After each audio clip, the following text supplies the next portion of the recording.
É Deus que está chamando o seu povo para dentro do Egito. Por quê?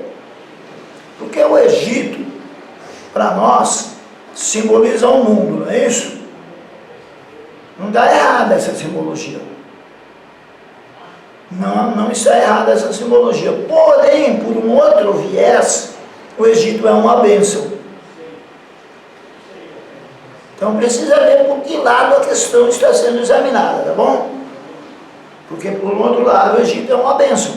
O Egito é o lugar onde Deus guarda o seu povo da fome, faz o seu povo crescer, enquanto a medida dos amorreus está enchendo. Lembra que ele falou ainda não está cheia a medida da maldade dos amorreus? Deus está dando crescimento ao seu povo dentro do Egito, ainda que debaixo de sofrimento, mas dando crescimento ao seu povo. Dando crescimento ao seu povo dentro do Egito, para depois introduzi-lo na terra prometida, expulsando os amorreus, que aí a medida da maldade deles já encheu. Deus permite aquele sofrimento no Egito, em parte porque alguns do povo de Israel haviam esquecido dele. Tudo bem? Durante eles entraram no Egito, foram abençoados no Egito, mas alguns se esqueceram do Deus verdadeiro, Deus Todo-Poderoso. Por isso é permitido o castigo. E por outro lado, aquele castigo também vai fortalecer o povo, para que o povo fosse um povo forte, um povo preparado, para depois poder entrar em Canaã. Tudo bem? Então Deus é bem didático. Ele castiga e com o próprio castigo ele também prepara. Ele forja o caráter. Às vezes a gente diz, olha, aquele pai é muito severo com os filhos dele. O castigo está sendo muito forte. Mas muitas vezes aquele pai sabe o que está fazendo. Ele está aplicando uma correção forte por causa da falha que o filho cometeu e também para forjar no filho um caráter mais forte. Isso é um modelo adotado por Deus.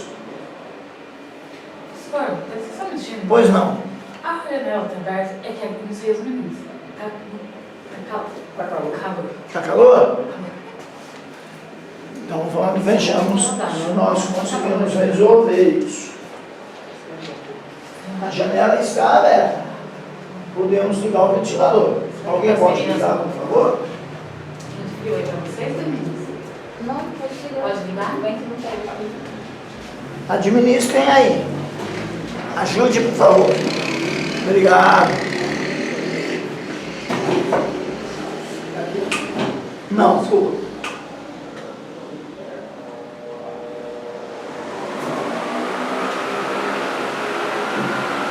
E a hora?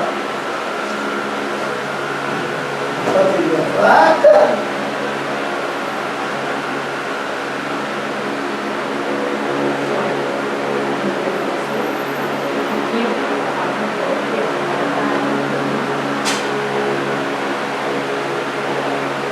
Bom.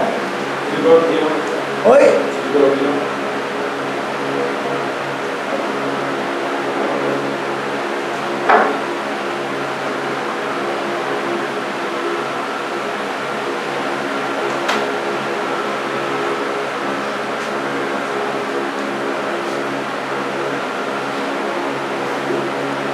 Eu acho que ele vai voltar sozinho. Pois bem, então, como nós havíamos dito, Êxodo começa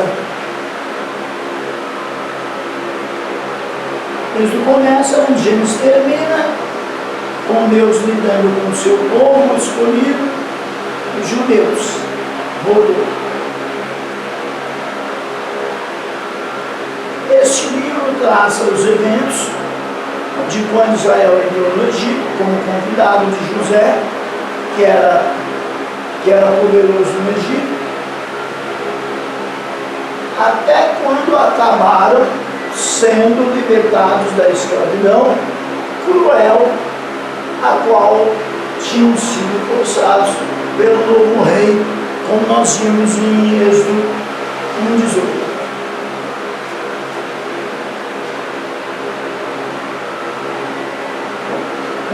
gente, até aqui tudo bem? Qualquer dúvida, os irmãos me parem a qualquer momento, tá bom? Então vamos lá.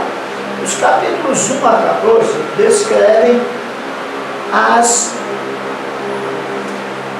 os capítulos 1 a 14 descrevem as condições de opressão dos judeus sobre Faraó, a elevação de Moisés como libertador, as pragas que Deus trouxe sobre o Egito, devido à recusa de seu líder de se submeterem a ele e a saída do Egito. Então, essas fases do livro estão do capítulo 1 ao capítulo 14, tudo bem?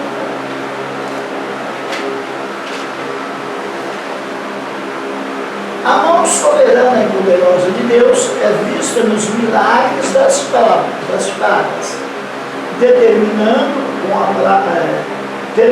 com a praga da morte dos primogênitos e a instituição da primeira Páscoa.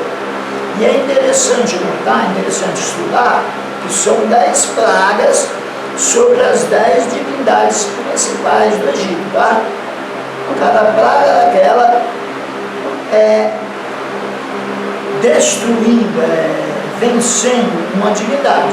Por exemplo, a praga da escravidão, ela vence o principal deus do Egito, que é o sol, é Ra. Inclusive se diz que o faraó é a encarnação de Ra, a encarnação do deus sol. Então a praga da escuridão vence o deus sol. Cada praga daquela se reporta a uma divindade do Egito, das 10 principais.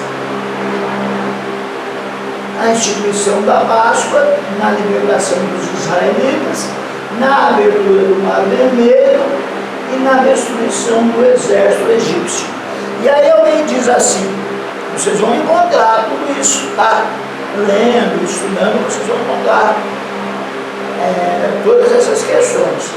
Há historiadores, estudiosos, que dizem que aquele mar não era o Mar Vermelho, é chamado de Mar Vermelho, mas não era.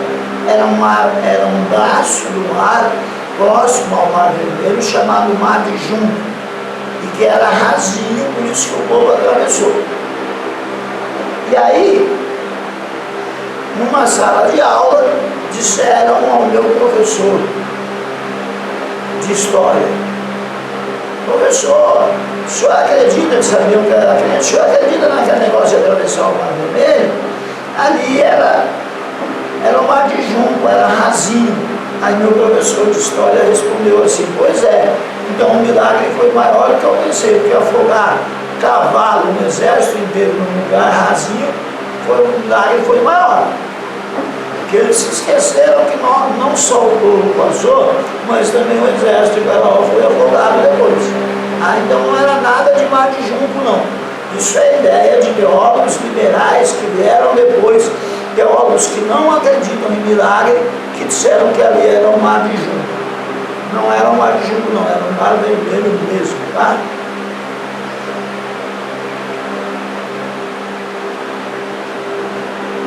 A terceira parte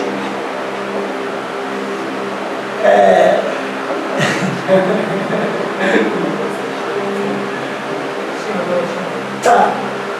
A terceira parte eu estou rindo, porque eu acredito que vocês estão rindo da história de afogar o exército de Faraó num pouquinho d'água. Pois é, essa foi a menorzinha que o meu professor de história aprontou. Ele era crente.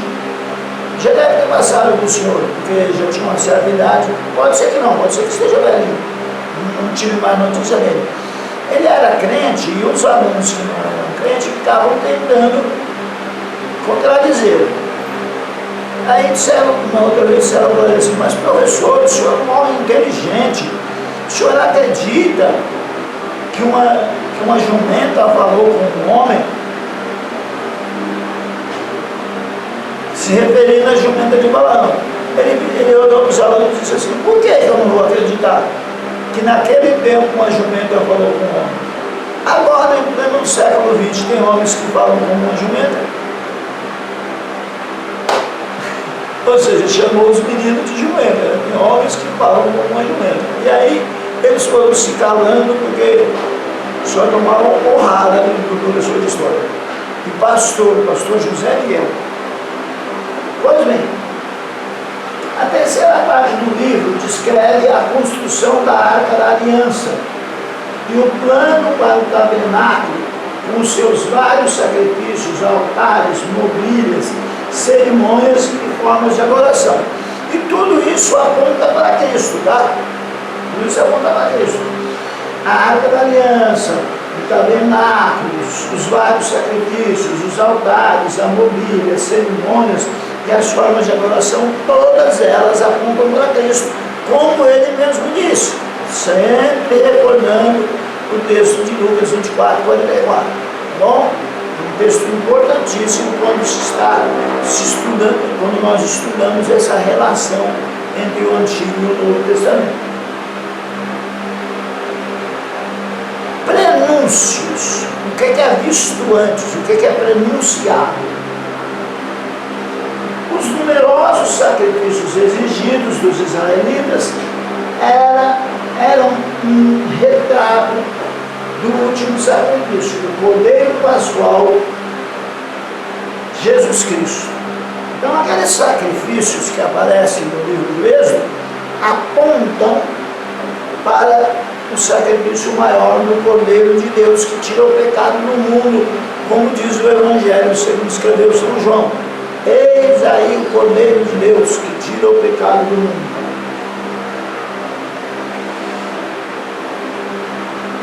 Na noite da última praga sobre o Egito, um cordeiro sem defeito foi morto e seu sangue aplicado nos umbrais das casas do povo de Deus, protegendo-os contra um anjo da morte. Este comportamento aponta para o Cordeiro de Deus, sem mancha e sem mácula, sem defeito, conforme o que nós vemos em 1 Pedro 1,19, cujo sangue aplicado a nós garante a vida eterna. É o sangue de Jesus Cristo que garante a nossa vida eterna. É a morte dele. Quando eu falo do sangue, eu estou tomando a parte pelo todo. Tá? É um recurso de linguagem onde se toma a parte pelo todo. Diz o sangue. É todo o processo da morte dele que garante a nossa vida eterna. Só tem vida eterna por causa da morte e ressurreição de Cristo. Sem morte e ressurreição não há vida eterna.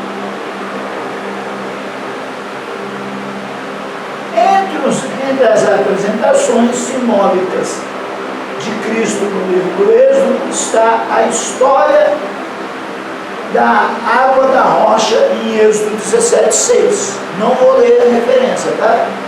Em Êxodo 17,6 fala de Deus mandando Moisés ferir a rocha ou tocar na rocha. E essa rocha dá água para a sede física. Aponta para Jesus, a rocha ferida na cruz, que nos dá